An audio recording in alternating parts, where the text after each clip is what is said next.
Hi guys, here's a step-by-step of how I went from this to this, and everything you'll need to know to do it yourself.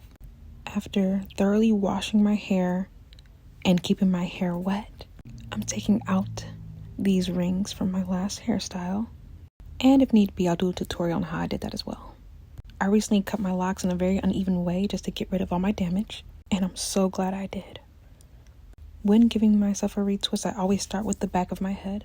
And for my head, I twist my locks counterclockwise from the scalp.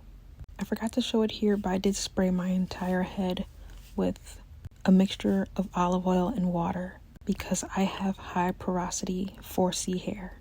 So at this point, my hair is still really wet, so I'm just squeezing out any excess water there. And I'm going to twist my locks together clockwise to keep it nice and tight. Making sure it's not too tight because these do not loosen until I untwist them. Now I'm measuring it right at the point where I'd want them to be.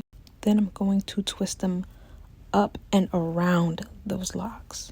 Going clockwise with this lock, and then with the other lock, I'm going to twist it around counterclockwise. So just in the opposite direction of the one I just did. I get a rubber band and I secure both of those ends carefully. And at this point, my locks are very properly coiled together.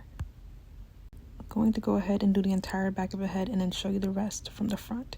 So this is what it looks like now from the back, making sure they're all the length I want them to be. Now moving on to the sides and the front, I want it to be a little neater than the back just because that's pretty much where my edges are going to be showing. And you want to make sure the scalp is still wet. You do not want to do this on dry hair. So I'm going to twist that together on my scalp, kind of like doing twisties. Making sure that's still nice and tight. I pin the other one behind, of course, so it doesn't unravel. Once again, just going to twist those together nice and quick, making sure they're even with the locks next to them as my guide. And you see how as well, once again, how I twist it up and around the lock to make it the length I want it to be. Remember, with practice, this gets easier. And that the best way to master this technique is simply to continue practicing it. One thing I also like about twisting up my own locks is that I could do it exactly as tight as I like it to be. Tight enough that it looks good, but not too tight that I cannot sleep in it or that it gives me headaches. So I'm going to show you guys this technique once again with this lock, making sure my parts are nice and clean. Do a palm roll to tighten it quicker. Going back down and doing a quick twist all the way down the lock. This hairstyle, this retwist style, takes me about an hour and a half to do to my whole head because I do have 95 locks. And because of it being an odd number, I do have to make one triple lock in my head, usually in the middle to the back so it's not obvious. Same technique, but just slightly more complicated for that one lock. But, you know, it works out.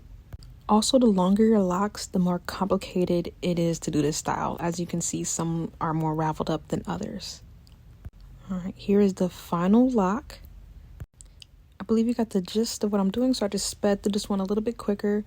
Now that you can see how I lay it out. When my locks are wet, they're extremely malleable. Like if I want to give them a little curve, they'll just curve and stay in place. I don't think everybody's like that, but that's just mine. I'm going to use this Baskin Lather hair growth oil. I really like it because it's really soothing to my locks after having it pretty tight like this. And for the more obvious reason, it stimulates hair growth.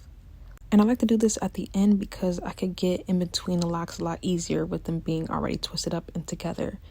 So once I have my locks kind of like curved in the direction I prefer, I go ahead and sit under the dryer. And this is the final look. Thanks for joining me, guys.